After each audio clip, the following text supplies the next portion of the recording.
sou Clemar Cortes e esta é a nossa 7ª aula da classe Vida Cristã Vitoriosa, módulo de Princípios Bíblicos. Façamos uma oração inicial. Senhor Deus, nós te louvamos e te agradecemos pela oportunidade de estarmos aqui mais uma vez para adorar o Teu nome e para aprender de Ti. Que o Teu Espírito Santo venha falar poderosamente ao nosso coração, de maneira que nós venhamos a entender e aplicar as Tuas verdades ao nosso proceder, às nossas ações e às nossas reações, em nome de Jesus. Aula 7. Por que dá tudo errado? Porque ainda nos comportamos como escravos. Vamos fazer uma breve recapitulação do que nós já estudamos nas últimas aulas. Efésios capítulo 2 diz o seguinte: E vos vivificou, estando vós mortos em ofensas e pecados. Estando nós ainda mortos em nossas ofensas, nos vivificou juntamente com Cristo. Pela graça sois salvos. Nas últimas aulas, nós aprendemos como que se deu o processo da nossa salvação. Nós estávamos mortos nos nossos delitos e pecados e nem nos dávamos conta disso. Éramos como zumbis, mortos-vivos, mas o Senhor, por meio do seu Espírito Santo, nos vivificou naquele dia em que nós entregamos a nossa vida a Jesus. Pela fé em Jesus Cristo, no que Ele fez por nós, tendo se despido da sua glória e descido até a terra sob a vestimenta de um homem, Ele viveu a nossa vida e morreu a nossa morte, e levou sobre si todos os nossos pecados, para que todo aquele que nele crê não pereça, mas tenha vida para sempre. O Senhor, Ele conta para nós essa história na sua palavra. Ezequiel, no capítulo 16, diz: No dia em que você nasceu, ninguém cortou o seu cordão umbilical, nem a lavou, nem a esfregou com sal, nem a enrolou em panos. Ninguém teve compaixão, nem cuidou de você. No dia em que nasceu, você foi rejeitada e abandonada num campo. Mas eu passei por lá e a vi, indefesa, esperneando em seu sangue. Ele disse: Viva! Como é maravilhoso entender aquilo que Deus fez por nós. Nós já aprendemos nas últimas aulas que as pessoas que não têm o seu espírito vivificado, elas estão mortas. As pessoas já nascem mortas. Mas a partir do momento que o Senhor estende a sua mão para nós, e nós atendemos a esse chamado para a vida, tudo muda. Quando o Espírito de Deus veio habitar dentro do nosso espírito e soprou dentro do nosso espírito, nós revivemos. O nosso espírito foi vivificado e ali a nossa vida começou. Assim como um pai se compadece de seus filhos, assim o Senhor se compadece daqueles que o temem. Salmo 103, verso 13. O Senhor, Ele está se comparando a um pai terreno. Muitos pais terrenos não se compadecem dos seus filhos, mas o Senhor se compadece. O Senhor tem misericórdia dos seus. O Senhor se importa. O Senhor trata aqueles que o temem como filhos. Ele nos destinou previamente para si, para nos adotar como filhos por meio de Jesus Cristo, conforme o bom propósito de sua vontade. Efésios capítulo 1, verso 5. Assim também nós, quando éramos meninos, estávamos reduzidos à escravidão debaixo dos primeiros rudimentos do mundo. Mas, vindo à plenitude dos tempos, Deus enviou seu Filho, nascido de mulher, nascido sob a lei, para remir os que estavam debaixo da lei, a fim de recebermos a adoção de filhos. E, porque sois filhos, Deus enviou aos vossos corações o Espírito de seu Filho, que clama: Abba, Pai. Gálatas capítulo 4, verso 3 a 6. Sabe o que significa Abba? Significa papai. Significa papaizinho. É assim que as crianças israelenses chamam seus pais. Abba, papaizinho. E é assim que Jesus chama o Pai. A partir do momento que nós cremos em Jesus, nós deixamos de ser meras criaturas para nos tornarmos filhos adotivos do Senhor. Sou estranho, né? Porque a gente costuma ouvir, assim, ordinariamente, que todo mundo é filho de Deus. Você já viu que as pessoas dizem assim: eu também sou filho de Deus. Todo mundo é filho de Deus. Ajuda aqui esse filho de Deus. Mas a Bíblia não diz isso. A Bíblia diz que todos os homens foram criados por Deus. E assim como todas as coisas. Então, todos os homens são criaturas de Deus. Mas Jesus diz que filho de Deus é aquele que é nascido do Espírito. E quando nos tornamos filhos, nós nos tornamos templo do Espírito de Deus.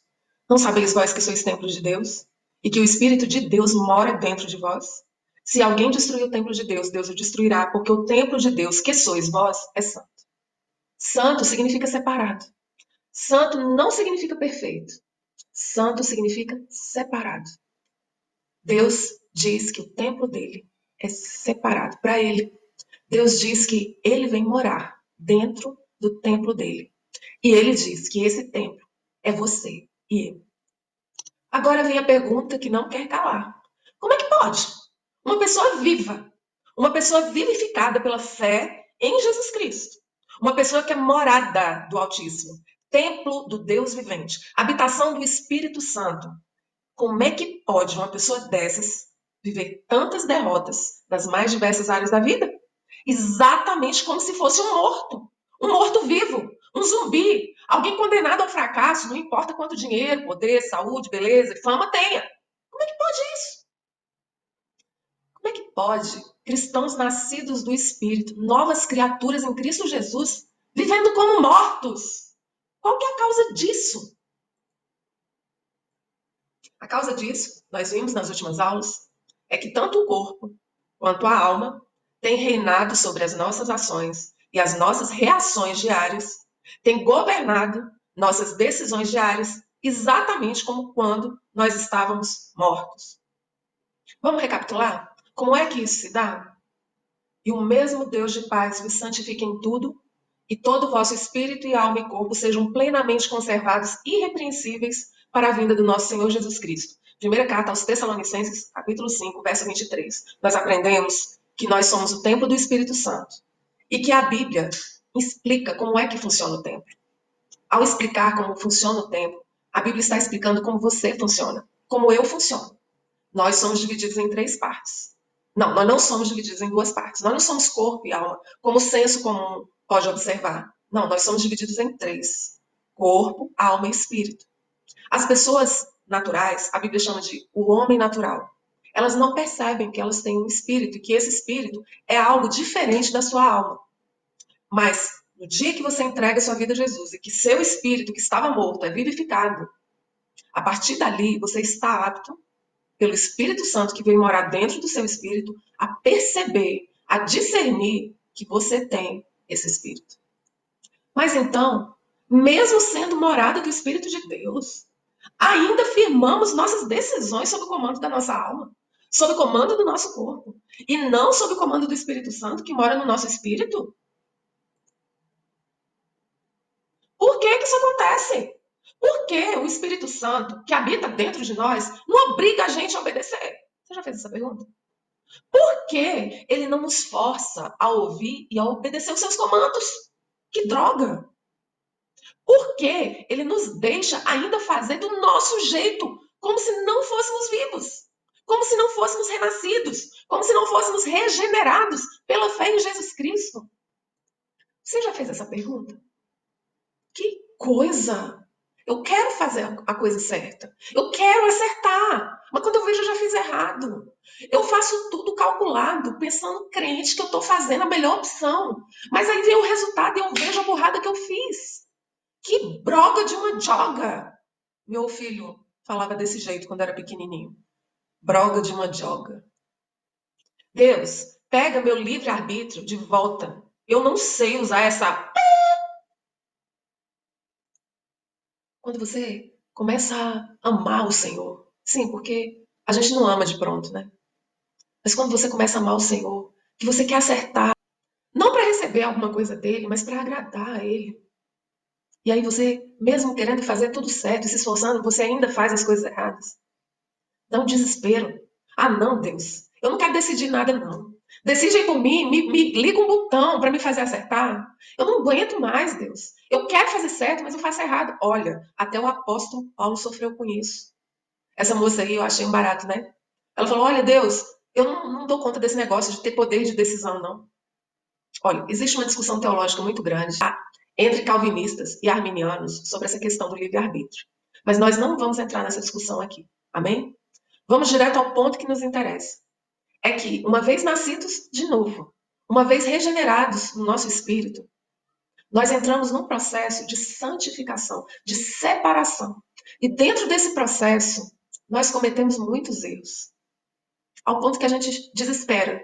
Eu não queria errar assim. Por que, Deus? Por que que eu erro tanto? O teu Espírito Santo não mora dentro do meu espírito? Então por que que eu ainda cometo tantos erros? Por que que eu ainda estou caindo nas velhas fraquezas? Por que que quando eu penso que já me libertei daquele mal, eu me vejo cometendo o mesmo erro? Qual é a causa disso? Por que, Deus? Por quê? Por quê? Porque o nosso Deus não é um estuprador. Porque o nosso Deus não força intimidade no quarto do casal, no santo dos santos, no santíssimo lugar.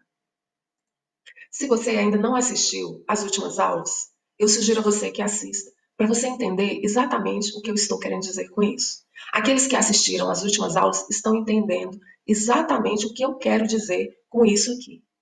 O nosso Deus não estupra, ele não força a intimidade no lugar santíssimo. E ele explica para nós, em sua palavra, como é que isso funciona. Efésios capítulo 5, versos 31 e 32, diz o seguinte: Por isso, o homem deixa pai e mãe e se une à sua mulher, e os dois se tornam um só. Esse é um grande mistério, que ilustra a união entre Cristo e a igreja. Veja que Deus, ele faz algumas comparações para que nós entendamos quem ele é e assim possamos entender quem nós somos. E nós venhamos a nos relacionar com ele da maneira que ele quer. Primeiramente, a gente viu Deus se colocando como pai e nós como filhos, por ele adotados, enxertados na videira, filhos adotivos, co-herdeiros com Cristo, o primogênito do Pai. Agora, aqui, ele faz uma outra comparação, para que nós possamos entender o nosso relacionamento com o Senhor, sob uma outra perspectiva, sob uma outra ótica, de um outro ponto de vista. Aqui, o Senhor está comparando o relacionamento dele conosco com o relacionamento do esposo com a esposa. A Bíblia diz que deixará o homem, o seu pai e a sua mãe, e se unirá à sua esposa, e serão eles uma só carne. Eles serão um só. E aí, o apóstolo Paulo, inspirado pelo Espírito Santo, diz o seguinte: grande é este mistério. Digo, porém, em relação a Cristo e à igreja. Veja, Deus aqui está se comparando ao esposo e colocando nós, a igreja viva, como esposa. Lá em Apocalipse, o Espírito Santo diz, pela boca de João, o seguinte, que a igreja é a esposa do Cordeiro, que a igreja é a esposa do Senhor Jesus. Veja que o sexo e o casamento são uma profecia. Não há de ver o empenho do diabo, o empenho do mundo em profanar algo que é tão especial, tão santo, algo que é tão especial e tão profético. O casamento entre um homem e uma mulher, o ato sexual, apontam, profetizam a união de Cristo com a sua igreja. Mas, além disso, esse casamento, ele descreve o nosso relacionamento com Deus como seres regenerados. Porque o Espírito de Deus vem morar dentro do nosso espírito, no Santo dos Santos, no lugar santíssimo, o aposento mais reservado dentro do templo. É ali, no lugar mais íntimo, no local da intimidade, é que o Espírito Santo se manifesta. A Bíblia nos conta essa história. O profeta Ezequiel descreve esse relacionamento. E, passando eu junto de ti, vi-te, e eis que o teu tempo era tempo de amores. E estendi sobre ti a aba do meu manto, e cobri a tua nudez. Foi assim que o Senhor Jesus nos encontrou, como uma mulher abandonada, desprezada, lançada ao chão. Foi assim que o Senhor nos encontrou. O Senhor nos encontrou em meio aos nossos fracassos, em meio às nossas tristezas. E ali ele lançou sobre nós o seu manto e cobriu a nossa nudez, a nossa vergonha, a nossa tristeza, a nossa angústia. E pronunciei meus votos de casamento. E fiz uma aliança com você, diz o Senhor soberano. E você se tornou minha.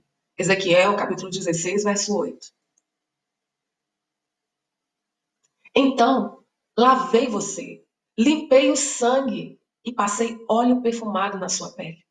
Eu lhe dei roupas caras de linho fino e de seda com lindos bordados e sandálias feitas do mais excelente couro de cabra. Também lhe dei belas joias, pulseiras e lindos colares. uma argola para o nariz, brincos para as orelhas e uma bela coroa para a cabeça. Ezequiel capítulo 16, verso 9 a 12. Assim, você foi enfeitada com ouro e prata. Suas roupas eram feitas de linho fino e seda e tinham lindos bordados. Você comia os alimentos mais seletos, farinha da melhor qualidade, mel e azeite, e se tornou mais linda que nunca. Parecia uma rainha, e de fato era. Quando o Senhor Jesus nos vivificou pelo seu Santo Espírito, nós que estávamos mortos em nossos delitos e pecados, em nossas ofensas, amargurados, amarrados, acorrentados, o Senhor veio e soprou no nosso espírito e nós somos vivificados. Que alegria, que felicidade, que paz, que gozo. Oh meu Deus, glória ao teu nome porque o Senhor me resgatou.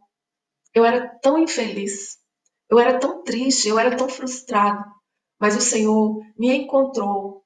Não foi eu que te encontrei, Senhor. Foi o Senhor que me encontrou. O Senhor me escolheu. Apesar dos meus pecados, apesar das minhas falhas, apesar das minhas dores, o Senhor se compadeceu de mim. Mesmo eu estando suja, mesmo eu estando nua, o Senhor não se envergonhou de mim. O Senhor me resgatou, me lavou, me limpou com teu sangue, me deu novas vestes, me adornou com as mais finas joias, me capacitou, me instruiu pelo teu Espírito Santo, pela tua palavra. Ah, Senhor, o Senhor fez de um vil pecador que sou eu, alguém adornado das mais finas joias e coberto da mais esplendorosa beleza. Assim o Senhor fez comigo e com você. E aí a minha fama e a sua fama logo se espalhou por todo mundo. Todo mundo percebeu que a gente mudou. Todo mundo percebeu que alguma coisa havia de diferente na gente. Todo mundo elogiou alguma coisa em nós, porque alguma coisa em nós mudou e o povo não sabia nem dizer direito o que era essa coisa. Mas nós sabemos o que era. Era o Senhor em nós. Sua fama logo se espalhou por todo mundo, por causa da sua beleza. Eu a vesti com o meu esplendor e aperfeiçoei sua beleza, diz o Senhor soberano. Ezequiel capítulo 16, verso 14. No entanto, você julgou ser dona da sua fama e da sua beleza. Eu e você nos esquecemos que essa fama e essa beleza vem do Senhor. Eu e você nos esquecemos que nós mesmos, em nós mesmos, nós somos pó e cinza. Quantas vezes o Senhor usou a nossa boca para falar a palavra dele? Quantas vezes o Senhor usou as nossas mãos para abençoar? Quantas vezes o Senhor nos deu discernimento daquilo que nós víamos, daquilo que nós ouvíamos? Quantas vezes nós fomos boca de Deus e canal de Deus para outras pessoas, para abençoá-las? Mas sabe o que acontece? Não poucas vezes. Sabe o que acontece? Você julgou ser dona da sua fama e da sua beleza. Então entregou-se como prostituta a todo homem que passava. Sua beleza estava à disposição de quem a pedisse. Usou os presentes lindos que eu lhe dei para fazer altares para seus ídolos e ali se prostituiu. Nunca se viu uma coisa dessas. Olha a que o Senhor está comparando o nosso proceder. O Senhor está comparando o nosso proceder ao de uma mulher adúltera. E mais, uma mulher que recebeu dele as bênçãos e as gastou com os amantes. Imagina uma coisa dessas.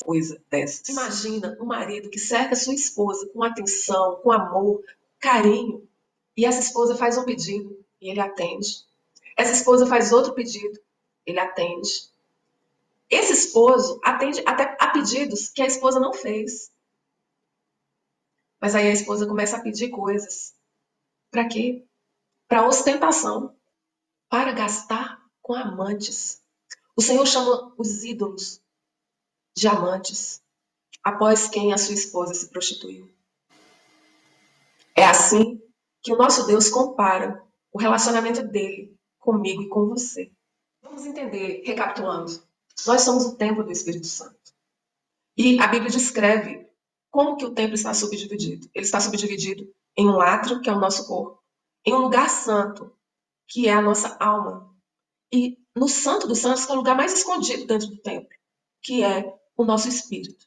Esse nosso espírito, nós estamos comparando ao quarto do casal. E por que nós estamos comparando ao quarto do casal? Porque a Bíblia compara o relacionamento do Senhor conosco com o relacionamento do esposo com a esposa. O Santo dos Santos é um local da aglutinação. É um local em que o Espírito de Deus se torna um com o nosso espírito. É um local da intimidade do Senhor conosco. É um local em que a presença do Deus vivo se manifesta. Como o noivo se alegra da noiva, assim se alegrará de ti o teu Deus. Isaías capítulo 62, verso 5. Veja que o relacionamento do Senhor conosco é um relacionamento de intimidade, de cumplicidade, de alegria. O Senhor compara o relacionamento dele conosco com o relacionamento do noivo com a sua noiva. Esse relacionamento é um relacionamento de alegria, de prazer, de muita felicidade. Porque o nosso Deus não é um estuprador, o nosso Deus não é violento, o nosso Deus não nos trata de forma indigna, de forma cruel, o nosso Deus não força um relacionamento. Ele não força a intimidade no quarto do casal, ele não força a intimidade do Santo dos Santos. O nosso Deus é um cavalheiro. O Espírito Santo não arromba portas, não quebra janelas. Ele só entra se ele for convidado. Ele só prossegue quando ele é convidado. Ele conversa, ele gasta tempo conosco. Ele quer saber o que a gente pensa, o que a gente deixa de pensar. E ele também quer dar a opinião dele. Ele quer dizer o que ele pensa, o que ele deixa de pensar. Não, ele não se apressa, ele não força. Ele gasta tempo com esse relacionamento conosco. Ele quer se dar a conhecer a nós e conquistar a nossa confiança e conquistar o nosso amor. O nosso Deus, ele se importa. Ele se importa comigo e com você. Ele nos trata com tanta dignidade, com tanto amor. Ele transmite tanta confiança. Nosso Deus nos ama tanto. Ele se entregou em nosso lugar para morrer a nossa morte e viver a nossa vida e pagar o preço de resgate da nossa salvação.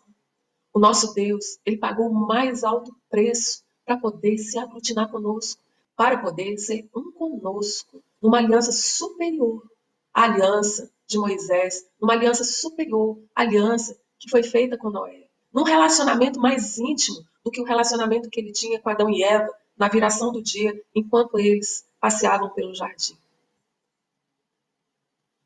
Deus é espírito, e importa que os que o adorem em espírito e em verdade. O nosso Deus, ele não recebe adoração fora do espírito, porque ele é espírito, e todo aquele que o adorar precisa fazê-lo em espírito também, em espírito e em verdade. O que é nascido da carne é carne, e o que é nascido do espírito é espírito. É por isso, meus amados, que o Senhor não recebe adoração que não parta do nosso espírito. Porque tudo aquilo que não parte do nosso espírito, por meio do Espírito Santo, é produzido pela carne. Nós vamos explicar isso com detalhes adiante. A manifestação da nossa alma e do nosso corpo em adoração dissociada do Espírito, que é a habitação do Espírito Santo, essa adoração não é recebida pelo Senhor, porque ela é carnal. E o que é carne só pode produzir o que é carnal. Só o Espírito pode produzir o que é espiritual. É por isso que nós precisamos ser nascidos do Espírito, para que nós possamos adorar a Deus em espírito e em verdade. Mas o que se ajunta com o Senhor é o mesmo Espírito com Ele. O mesmo Espírito testifica com o nosso Espírito que somos filhos de Deus. Se vivemos em Espírito, andemos também em Espírito. Agora veja, a nossa alma, ela tem 5 janéis. Não foi isso que nós estudamos nas últimas aulas? A nossa alma absorve todo o seu conhecimento por meio do que o nosso corpo vê, do que o nosso corpo ouve, do que o nosso corpo fala e come, do que o nosso nariz cheira, do que a nossa mão e o nosso corpo, de uma maneira geral, toca. A nossa alma, ela também se manifesta por meio de pensamentos, de sentimentos e de vontades. Agora, a palavra de Deus também ensina que o Espírito Santo também tem olhos para ver, também tem ouvidos para ouvir. O Espírito Santo fala, ele cheira, ele toca. E ele o faz de dentro para fora, a partir do nosso espírito. O Espírito Santo também se expressa por meio de pensamentos, de sentimentos, de vontades. E ele o faz de dentro para fora, a partir do nosso espírito. No Antigo Testamento, quando o Espírito Santo se manifestava, ele se manifestava de fora para dentro. Deus falava com Moisés, era uma voz audível que vinha de fora. Deus falava com os profetas, era de fora para dentro. Mas hoje, depois que o Senhor Jesus consumou a nossa salvação e nós cremos no sacrifício que ele fez por nós, o Espírito Santo vem habitar dentro de nós e ele se manifesta de dentro para fora, por meio do que ele vê, do que ele ouve. O Espírito Santo fala, o Espírito Santo toca.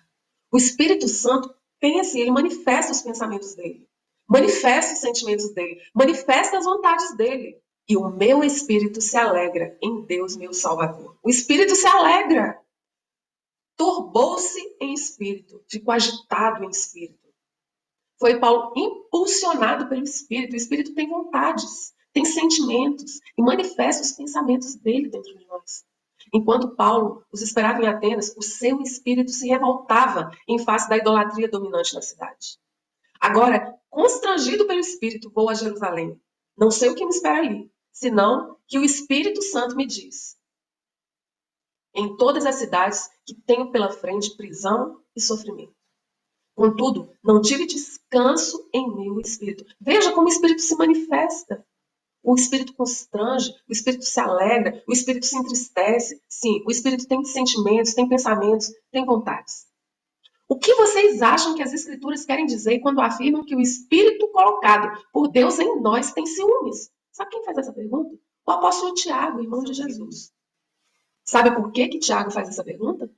Ele está se referindo a um texto do Antigo Testamento. Lá em Salmos diz: provocaram a ira de Deus ao construir altares para outros deuses. Com seus ídolos despertaram nele ciúmes. Veja, o Espírito Santo tem ciúmes de nós. O Espírito Santo tem ciúmes de nós. Assim como o esposo tem ciúmes da esposa e vice-versa. Esse ciúme não é o ciúme carnal, não é o ciúme da alma. Esse ciúme é o ciúme legítimo de um esposo pela sua esposa. Qual é o marido que quer dividir sua esposa com outros homens? Qual é a esposa que quer dividir o seu marido com outras mulheres? Nesse sentido, que a palavra de Deus diz que o Espírito Santo tem ciúmes de nós. Um ciúme que denota zelo, um ciúme que denota cuidado, de alguém que ama profundamente. E repousará sobre ele o Espírito do Senhor, o Espírito de sabedoria e de entendimento, o Espírito de conselho e de fortaleza, o Espírito de conhecimento e de temor do Senhor.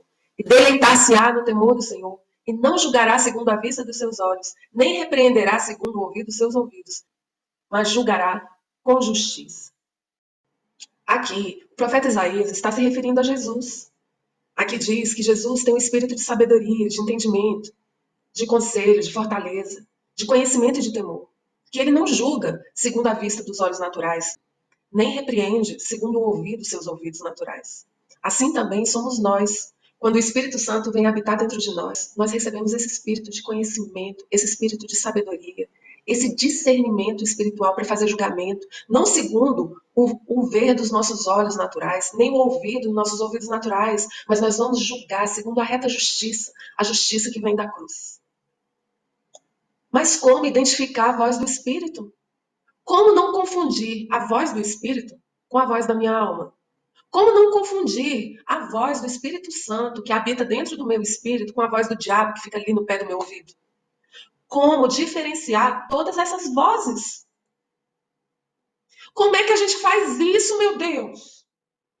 A Bíblia diz que a nossa alma, a sede da nossa razão e das nossas emoções, de onde emanam nossos pensamentos, sentimentos e vontades, ela se baseia no conhecimento adquirido mediante a árvore do conhecimento do bem e do mal. Lembra da árvore do conhecimento do bem e do mal? Ela estava ali no jardim, lembra? E ela tinha um fruto que era muito bonito e aparentemente gostoso. E que a serpente tentou Eva utilizando esse fruto, o fruto da árvore do conhecimento do bem e do mal. O que significa essa árvore? Essa árvore significa o conhecimento do bem e do mal, independentemente de um relacionamento com Deus. Adão e Eva passeavam pelo jardim todos os dias, quando o Senhor vinha, na viração do dia. Viração do dia é a hora que o dia vira noite. Então a Bíblia diz que na viração do dia, o Senhor vinha se encontrar com o homem e passear com ele pelo jardim. Nessas conversas, nesse relacionamento de amizade, de intimidade ali, Tudo que o homem quisesse perguntar para Deus, ele podia. Todo conhecimento que o ser humano tinha, ele adquiria com Deus. Você comer da árvore do fruto do conhecimento do bem e do mal, significa você adquirir conhecimento do bem e do mal sem ter um relacionamento com Deus. Sem você depender desse relacionamento. Sem depender daquela intimidade, daquela amizade desenvolvida todos os dias, quando Deus vinha caminhar com o homem e a mulher pelo jardim. A nossa alma, tudo que ela sabe, que ela conhece, é com base no que ela vê, no que ela ouve, com base no que ela cheira, no que ela toca, no que ela come. Não é verdade? É com base nisso que a nossa alma produz pensamentos, sentimentos e vontades. Todo mundo já nasce com esse potencial. Alguns teólogos falam dessa consciência que vem com todo ser humano, que sabe discernir entre o bem e o mal. Mas esse discernimento natural, ele se baseia em quê? Na experiência. Do que se vê, do que se ouve, do que se toca. O nome disso é ciência. Não é verdade? Pois a nossa alma se baseia nesse conhecimento, advindo, independentemente de você ter um relacionamento com Deus ou não. A Bíblia diz: o homem natural não aceita as verdades do Espírito de Deus. Elas lhe parecem loucura e ele não consegue entendê-las, pois apenas quem é espiritual consegue avaliar corretamente o que diz o Espírito. Primeira carta aos Coríntios, capítulo 2, verso 14. Veja, o homem natural, ou seja, aquele que não é regenerado, que não é nascido de novo, ele não tem condições de entender as coisas espirituais. Somente quem tem o Espírito Santo habitando dentro de si é que vai compreender exatamente o que Deus quer dizer com isso ou com aquilo. O homem natural, ele vai fazer um julgamento com base na sua alma, com base nos sentidos do seu corpo, com base no seu bom senso, que é aquela consciência natural que cada um tem. Esse bom senso, ele é insuficiente para se conhecer e discernir as coisas espirituais. Para se entender as coisas espirituais, a Bíblia diz o seguinte: tomai também o capacete da salvação e a espada do Espírito. Qual que é a espada do Espírito? A palavra de Deus. Efésios capítulo 6, verso 17. A espada do Espírito Santo, que habita em nosso espírito, é a palavra de Deus, é a Bíblia. Ela é a espada que o Espírito Santo usa para nos falar, porque a palavra de Deus é viva e eficaz, e mais penetrante do que espada alguma de duas lâminas, e penetra até o ponto de dividir a alma do espírito, as juntas das medulas, e é apta para discernir os pensamentos e intenções do coração. Hebreus capítulo 4, verso 12. O que está escrito aqui? Que a palavra de Deus, ela é uma espada que divide, ela separa o que é alma e o que é espírito. Ela separa a mentira da verdade. Ela separa o engano do que é verdadeiro. A palavra de Deus, ela é a espada, a lâmina tão afiada que corta fininho. Porque, amados, muitas vezes a linha que separa a mentira da verdade é tênue demais. Você olha e você não consegue discernir. É como aquela questão de português no vestibular, no concurso. Que você olha para a questão, tá tudo certo. Você olha, meu Deus, mas não tem erro nessa questão. Aí você marca lá verdadeiro, só que é falso. E sabe onde é que estava a falsidade? Que o acento, em vez de estar virado para cá, estava virado para lá. O que uma crase faz com o ser humano? A linha que separa a mentira da verdade às vezes é fina demais para nossa alma conseguir perceber. Mas o espírito percebe tudo. E ele percebe mediante o quê? Através de quê? Qual é o instrumento que ele usa? A Bíblia. Ele usa a Bíblia para fazer separação entre a verdade e a mentira, para fazer separação entre juntas e medulas, que é aquele negócio colado, assim. Ele faz separação entre a nossa alma e o nosso espírito. Deixa eu dizer uma coisa para você. Quando o Espírito Santo vem morar no seu espírito e você nasce de novo, você se torna um trem-bala. Você já viu o trem-bala como é que é? Ele flui. Tchum! Não, não é. Você não é um trem-bala em si mesmo. Nós somos pó e cinza. Mas quando o Espírito do Deus vivo vem morar dentro de nós, esses vasos de barro, nós nos tornamos um trem-bala. Mas sabe o que acontece? O trem-bala de vez em quando inventa de andar na grama. Se você pegar um trem-bala com todo aquele equipamento, aquela tecnologia e coloca para andar na grama, não anda 1 centímetro. Agora, se você coloca no trilho para o trem-bala, ele é uma velocidade incrível. Você já andou num? Eu nunca. Só vi assim em vídeo na televisão. Você é um trem-bala. E eu também. Nós fomos criados em Cristo Jesus para fluir. Mas para fluir, nós temos que estar sobre os trilhos da palavra de Deus. da palavra que sai da boca de Deus. Não se trata de você se tornar um teólogo. A Bíblia, ela, o livro, sozinho, é só letra. Se você pegar e for analisar a Bíblia com base na sua alma, você vai ter conhecimento, mas você não vai ter discernimento. Quem te dá o discernimento é o Espírito. Agora, o Espírito, ele traz à nossa memória, diz a palavra de Deus. O Espírito traz à nossa memória as Escrituras. Mas como é que o Espírito vai te lembrar das Escrituras se você nunca leu? Como é que o Espírito Santo vai te lembrar de algo que você não conhece? Quantos crentes usam a Bíblia apenas como desodorante, debaixo do braço? Ou colocam de enfeite na entrada da sala, no hall de entrada, num aparador bem bonito? Mas não conhecem o que está escrito na palavra de Deus. Quantos cristãos têm vivido costumes inventados por homens que contradizem o que está escrito na palavra de Deus? A palavra de Deus é a espada do Espírito. Quem diz isso? Ela mesma. E o Espírito testifica dentro da pessoa nascida de novo que é verdade. É uma operação casada. Porque nós estamos aglutinados com o Espírito. E o Espírito aponta para a palavra. E a palavra aponta para o Espírito. Como é que você vai fazer divisão entre o que é coisa da sua cabeça e entre o que é coisa do diabo ou entre o que é coisa do Espírito Santo de Deus por meio da palavra? Deus te chamou para ser um trem-bala. Não inventa de andar mais sobre a grama. Vai andar sobre o trilho de Maria Fumaça. Tu não vai sair do lugar. Tu só vai sair do lugar se você andar em cima do trilho feito para o trem-bala. E esse trilho é a palavra de Deus.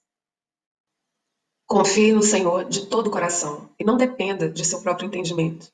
Busque a vontade dele em tudo que fizer e ele lhe mostrará o caminho que deve seguir.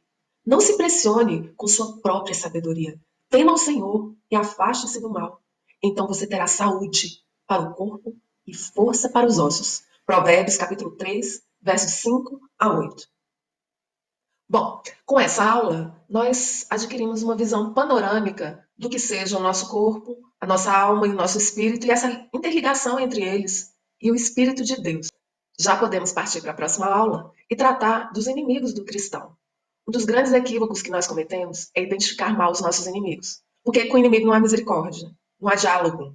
Com o inimigo é só violência e destruição. E nós temos atacado o inimigo errado, por conta da falta de discernimento da nossa alma, dos nossos pensamentos, dos nossos sentimentos, das nossas vontades. As nossas reações têm nos levado a atacar os inimigos errados.